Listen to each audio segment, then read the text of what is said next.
Was good, YouTube family? Man, today I'm gonna tell you about last night. I'm trying to be strictly, what it's called, transparent with you guys. So last night I actually passed my combine on the 50K accounts, but I was drinking, kind of got a little tipsy, made some kind of messed up trades, and I lost the expresses the same night. But it's cool. So I'm just basically just trading my live accounts now. So I'm not tripping. But it's okay. So this morning, I don't know why I didn't record this trade. This morning I made 2K on YM. 200 point drop. Actually, it was from, I don't know where we at right now. Like, oh, it was from 47,000, no, 46,700 to 46,500. I caught that drop this morning around like 10 ish. So that's cool. We made 2K on a live account, so it's a 2K day. So I'm not tripping. Today I'm not really doing it, and I'll probably show you guys a little bit of what I do as a strategy of how I trade. And that's probably it for the day. I do have some students to teach today. I have really for sure one student to teach at 6 o'clock today. Other than that, I don't really have nothing to do. Maybe go look at a boxing gym today, because I do want to get into boxing or Muay Thai. Most likely boxing, but we'll see how that go and what I choose at the end of the day. But yeah, actually, I might could show you guys what I took. So hold on, let's wait. Let's see.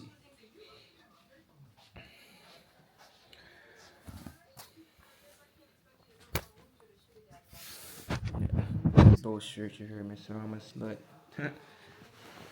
Even though, you know, I'm a child of God. Trust me, I'm a child of God. But I do love streetwear. I'm still growing, still growing. But my fate is up there. My fate up here, but you hear me? I'm from the trenches, so my way of life is kind of different. So it's kind of a different change for me. But I am doing good so far when it comes to my faith, my reading, and my praying. I stay prayed up every day. I read every day, at least 5 chapters. But yeah, let's get back into this right quick. So today, flip my camera. So today, it's a Wednesday, so most likely, most times on Wednesdays it's choppy, because on Wednesdays it's the middle of the week, literally the middle of the trading week. Because the first 2 days is Monday and Tuesday, the middle is Wednesday, then it finishes off Thursday and Friday, and also it's like 6 days left in the month. So when it's close to the end of the month, it's always a little more choppy than any other time in the month, because it's trying to basically get the last bit of the data from the big time players. But I actually caught this drop right here. I caught this drop right here. Make it red. Foot drop. Make it red. So I caught that drop right there this morning. I caught it from, let me see. Let's see, 7-Eleven. Most likely was 7-Eleven. And I got it down exactly at the 500. Because I'm a price action trader. So I actually got out exactly at 46,500, because I like to get out at bank numbers. And as you can see, it hit it, the 46,500, and immediately went back up. So as soon as it touched it, I got out, made my 2K on the day. Thank God. And I was out for the day, you hear me? So, yeah. And as you can see, as soon as it hit the 500, it went back up 200 300 points. But most of my trades are average about 100 plus points. I don't look for no small nickel and dime points, because I feel like I need to know on a bigger perspective of what it's going to do. So I got to make bigger moves and don't have to trade every day, all day. All I need is one big move out of the day, and I am good. So yeah, that's what I took for the day. Tomorrow we gonna see, because like I said, the month is actually down. Let's see, let me set the chart. The month is actually, zoom in a little bit. Hide. The month is actually down, as you can see. The month is down. So we really supposed to be selling this month, but it did hit this EMA, my 15 EMA. I don't have my 50, my 200 up. It is up. Yeah, it hit my 15 EMA, so it's rejecting that, but it is a down month. Also, this week is a up week, but like I said, we've been going down this month, so it's kind of risky to buy in a down month.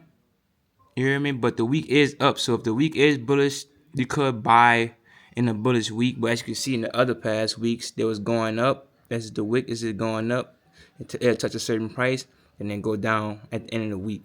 So maybe do that this week. We don't know. We'll see.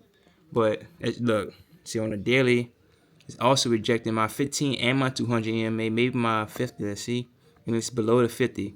And the 15 EMA is below the 50 EMA, so that means it's on a downtrend. So if it continues down below these EMAs, it's going to continue down in the bearish market, But we'll see. We'll see. With all these wars going on, so it's probably still going to be bearish, but you never know. They could stop today and then the market just spikes up, You never know. But yeah, that's what I took for today. That's a little quick little lesson. Because I'm a price action trader. I trade up a strictly price. As you can see, all my numbers are kind of precise or on a certain kind of psychological level. Like I use fib numbers. And I don't use the fib like other people. Like other people, when they use the fib, they go from top to bottom. I don't do that. I think those numbers are meant to go through a range. So I always do a range between 1,000. So let's say right now we have 46. So my fib will be from 46,000 to 47,000. So that would be my fib. And matter of fact, I'll show you right quick. Because actually these lines that are on here, like this line right here, the green line is the 500. This is the 618. This is the random line. This for me, for my stop loss at that point in time when I was trading. And this is 786. And if you look at the fib, there is the numbers on a fib, and they always touch those numbers. So I never ever changed the tool. I kept the tool the same. Only thing I did add that I learned from Swaggy C was to add the -27 extension. And I also have a 1.27 extension to know basically just have an idea of where it could go, so it'll touch and then move out the way. But yeah, that's all I got for this quick little lesson. But yeah. So I want you guys to know, bro, like I went broke so many times trading. This is my 6th year trading. I've been knowing how to trade, but I was very ignorant. Like I was very, I'm gonna say niggerish when it comes to money. Like I'm more mature now. Like the way my old way of life compared to now is completely different. So don't get discouraged if you're losing. Most time it's a mind thing, because learning the skill of trading doesn't take that long. I actually learned the skill my first year, probably the first month actually, because I was making money. That's what made me stay into this, because I like, man, I can make money on my phone. Like I kind of know what I'm doing, because Swaggy C, Jeremy Cash, and I wouldn't say Doyle. I'm gonna say Jeremy Cash and Swaggy C for sure is the way I teach and the way I trade. I don't use exactly what they do, but most of their stuff is implemented into my strategy. And that's the main thing. Don't try to trade in your mentor's eyes. Trade in your own eyes. You have to see it in your eyes. They told me what to do and how to do it, and I made it in my own way. So that's how I know what I'm doing, basically. So now I'm more consistent in my 6th year. I had my first breakout. My last year was my 5th year. So, you never know. Some people making it faster, but majority of traders don't make it in the first couple years. Especially if you learning by yourself. Like I know Swag was like 6 to 10 years, same as Q Banks. A lot of people took years to get where they was, and I'm not even on their level yet. I'm still on $1,000 days, $1,500 days. Sometimes I get like 5, 6, sometimes a 10, but it's not normal. But it's okay. I'm grateful for what I have. I'm very blessed, in my opinion. So it is what it is. So yeah, man, I'll probably holler at you guys later. So I decided that I'm gonna do boxing. So yeah, I'm about to go check out a gym and then probably go get something to eat. Then I don't know, probably go fuck off after that. But man, check out Star. This is my bed right here. Star, look at that sexy girl. Look at that sexy girl. Oh my. Star. But yeah, man. Like I said, I'm about to go to the gym, see if I can find me a boxing gym. Yeah, we're gonna see what's popping. So I'm gonna holler at y'all. So, yeah. So I be forgetting that fighting gyms is like weird hours, probably like sometimes 7 to 8, then one time it'd be like 11 to 12, then probably the rest would be like 5 to like 9, 10 at night. So I'll probably come back here later at 5 o'clock, maybe for like a free session or something like that. I don't know. Depending on how I'm feeling later, we'll see. But hey, you know, I might just find me something to eat right now. I am hungry as shit. It is Wednesday, probably give me some wings. But I don't know, maybe I'll get wings later tonight. You get some milk right now, like some Shake Shack or some shit. But yeah. But then again, I said 5. Nah, I can't go to there at 5 because I have a student teach at 6 o'clock. So nah, I'm not gonna do that today. Probably do it tomorrow. I'll come early tomorrow, and yeah, we're gonna do it like that. But yeah, I'm holler at you guys. So I'm back home, gang. I'm back to the crib. My skis came in, you hear me? I'm from Louisiana, so skis, you know we need skis, love kills, we need everything. But one of my students canceled because you know they gotta do something, they gotta work. Got another student that wanna do a class around 7. So right now, before I end this video, I'll probably give you guys a quick lesson. Matter of fact, I am gonna give you guys a quick lesson. So let me grab my laptop. Give you guys a quick lesson. You hear me? Show you how I trade as a price action trader. I don't really use boxes and fair value gaps and all that stuff. I go off of the price and numbers. Back in the day, they did not have boxes, fair value gaps. To be honest, they didn't even have Japanese candlesticks. They went strictly off the numbers and the time of the day and what they seeing how the price broke or how the price went below. So yeah, right now I'm gonna tap in on the video. Watch this. So like I said, I am a price action slash technical trader. I don't care about lines and boxes. I mean, you do see boxes now, but it's around a certain price range. You know, you see 50,000 with a box, 50 points above, 50 points below. You see 47,500, 50 pips above, 50 pips below with the boxes. And really, truly, I really don't care about the boxes. It's just showing that it's at a golden area, and we should look and see what it's about to do. Because most time when you touch these areas, it's about to react and do something. Now, and also, it kind of gives me a direction of where it's going to go. Uh, so as you can see, recently gold, that's not gold, this is YM. I trade YM and NASDAQ. Sometimes gold, but gold is not really what it's called. It's not really a price action type of thing to trade. It's not what it's called. How can I say it? It's not, I can't really, how can I put it? Let me see. How can I put that? Gold is very sporadic. It doesn't have good price action in my opinion. Like you can't really see what it's doing because gold been going up for so long. Like how can you really know when to get in on gold if it always goes up? It don't have any data behind it all the time. Like it's been going up for months, weeks on end. Like, but let's get into how I trade. So the main thing is having the major zones. The reason why I have the 50,000, the 47,500, and 45,000 is because it is bank numbers. So long-term traders are looking to get in and get out in these spots. That's why most times when it comes to these spots like right here at 50,000, it reacted and dropped. Right here 47,500 reacted, tried to break through, didn't, came down. Retested, then it broke through, tried to break through, it broke through, then it came crashing back down because it's the major area of what people at. Nah, just because I have these lines doesn't mean, oh, as soon as it hit this, get in. Nah, it's just giving me an idea of where it could go. Now let's say if it goes above this goal here, this 47,500. So if it would have did this, I would have been expecting it to go to 50,000. But as you can see, it went above it, faked out, and then it made way to 50,000. So that's why us as day traders, we're just getting in and out between these ranges. Now, a long-term trader, they will buy in. Let's say, if I was a long-term trader, I would have bought in over here. If I was a swing trader or a position trader, I'd have bought in at 45,000 and would have held it until 50,000. That'd have been a good percentage gain, depending on how much I put into the market. So, yeah. Oh, shit. So I just basically look at it long term, but I'm still a day trader. I look at it, daily. So let's go. Let's crack down to where we at now.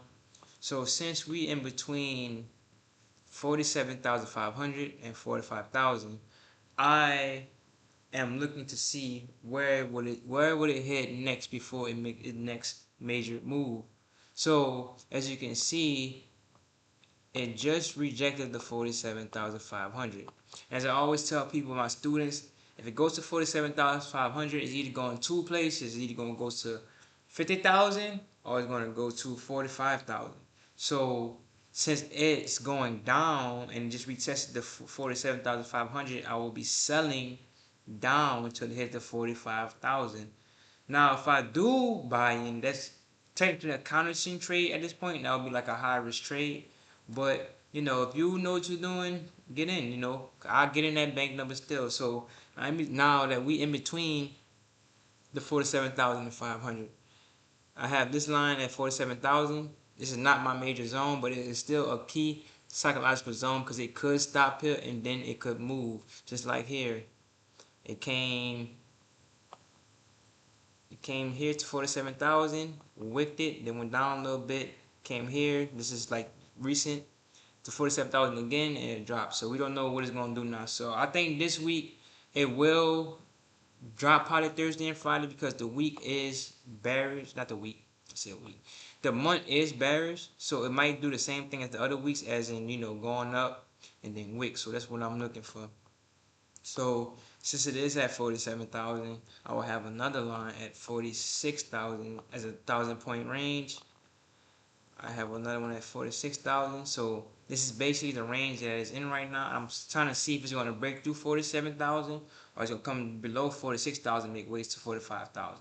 So that's the main thing right now. So how I will get in is, if I'm first, I gotta have my buy, so I'm selling. I would think that it will be a sell unless it show me something different.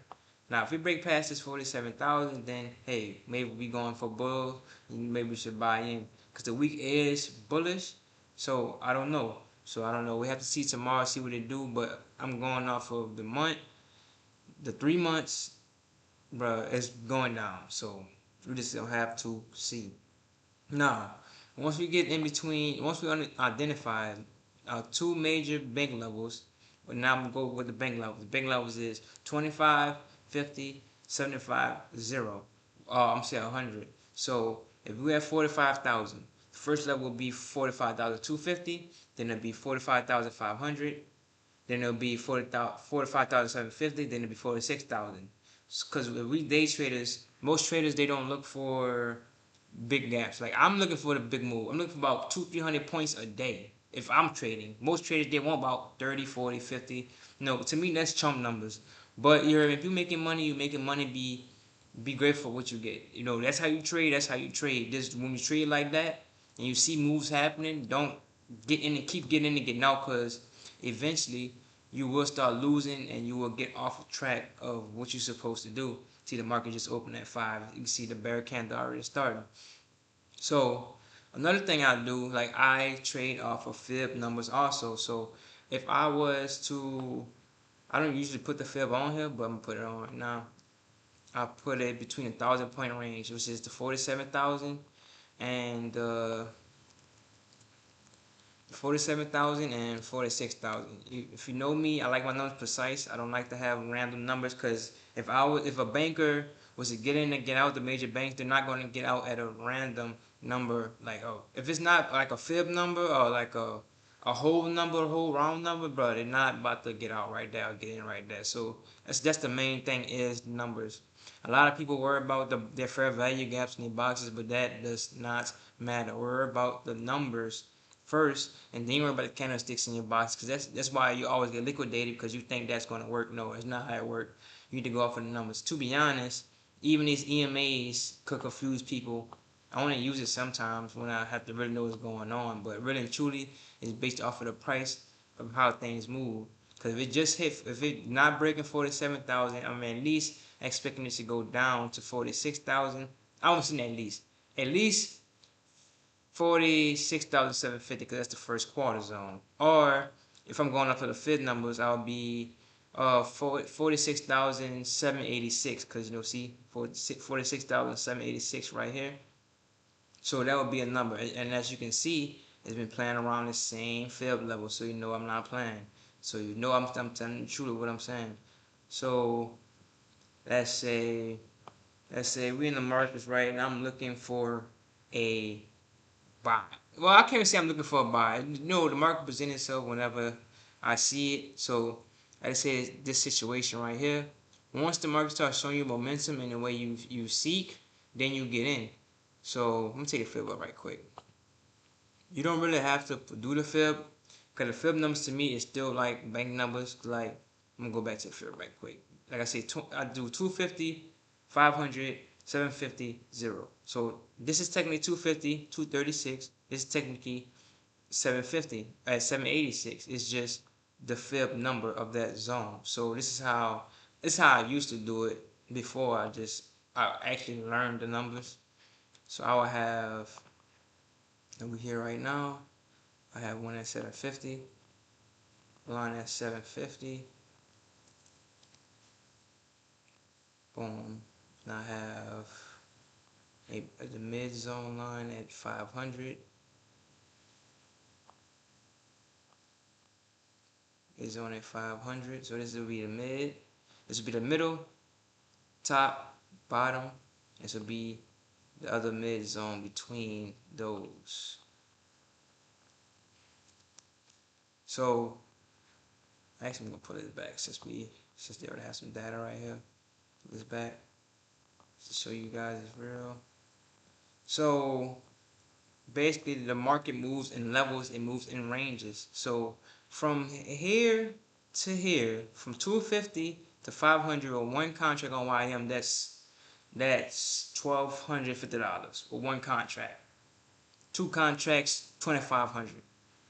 That's what I'll be looking for. I'm looking for the range. I'm looking for it to come from here to here, or from, if I'm selling, from 46,500 down to here. And most likely 9 times out of 10 right here, it rejected the 618. And I'm gonna show you 618 is the fib number. Just change this color to another color. Represent the fib. Do like this. Not the same color. We're gonna do like red or something. So see 618, see how it touched the 618 and it came down below the 500, which is another fib level, and it kept going down with the 250. Either you get out at the 250 or you hold it, or trail, whatever you want to do. But me, I probably get out right here, or I'll wait to see what it's going to do, see if it's going to potentially break through this zone and go down to here, and then maybe get potential 500 point day. But that is rare. It don't always happen. Most days or most trades are going to be like 2 to 300, 400 points. If you catch at the top or the bottom. Now, if you catch in the middle, it's going to be good 150 to 100, probably 200 points. Minimum, you know what I'm saying? If you get in at the zones. So, that's basically all I do. Literally, it's all I do. Once you find a direction of where you want to go, the zones, the numbers that bankers are getting in at, once you figure that out, then you will be good. You just have to be patient and wait until it hits your number. Me, I like to have alerts on my lines, because let's say, boom, I know the market is going to, I feel like, say this happened, say this bar happened right here. This bar happens. So, most people, if they see a bar like this, they're going to be buying, because they feel like the market has changed character and the market is going bullish. So, if I was to see that, all right, if I was to say in my mind, all right, once you get to either the 250 or the 236, actually I'm gonna put the 236 fib level number here. So the red represents the fib numbers, the green represents the psychological level. What the hell just happened?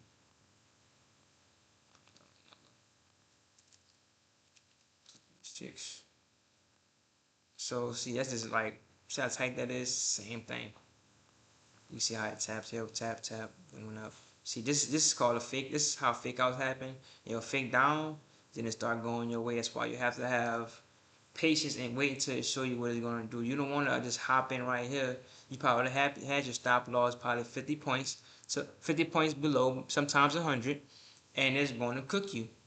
It's going to cook you because most traders, when they put stuff online and say, oh, I'll do a 50-point stop loss, or I'll do a 24-point stop loss, the market makers are seeing these things and they're going to liquidate you guys first and then make the way it's supposed to go. So I will wait till it show me character. Once it starts showing me bullish bars like this, big bars like this, then I probably buy in on this second candle. Buy on the second candle, and then I'll ride it until the next zone. Either I'll ride to 46,500 or even wait until it hit the 618 until it stops showing momentum. Or show a candle like this doji, then I'll get out because it's showing that it's very indecisive right now. We don't know if it's buyers in the markets or sellers. So that's the time, a perfect time to get out for me. It's like right here, we made a W or double bottom at the zone up to 250 and the 236. This was also a fake out down here. Boom. So once it came down, faked out, it didn't touch down here. It started showing momentum to the upside. You buy in into the next zone, or hold it until until you feel like you won't hold it no more. So that's really all I do as a price action trader. I'm just seeing how it reacts at bank numbers and fib numbers. That's it, cause that's what the big players worry about. They don't care about a fair value gap. They don't care about supply and demand. They don't care about support resistance. It's just a form of strategies. Like everything is the same thing. The main thing is the numbers and the price of the markets. So I don't know if you kind of understood what I was saying when it comes to the numbers, but the numbers are most important. Either you do the fib numbers, or you can do the psychological zones, which is the 46,000 to the 46,250, 46,500, 46,750, and then 47,000. Or if you don't want to do it that way, you want to go the fib way, either you go do the fib numbers. I know the fib numbers by heart because I've been doing it for some years now. So you can just do it like this. You just put the fib on there, go from top to bottom. If you're doing a fib, you go from the 46,000, then you go down to the, I mean, not 46,000, you go from 47,000 to 46,000. Let me like put it precise. I like to put it precise, and it's the same thing. Same thing, same areas. It's just more lines like 382 and a 7, I mean not 786, 382 and a 618. The 618 is very important, and excuse me, and 382 is very important. As you can see, it tapped 382 right here, started going up. It tapped the 500, started going up. It's playing around the 786 right now. It's right here, 618, drops, played between the 382 and the 500 consolidation, then it dropped off. So it really depends on you, on how you see the market, how you think you're going to get it done. That's all I got for y'all today. Hope y'all stay blessed. You hear me? Stay up.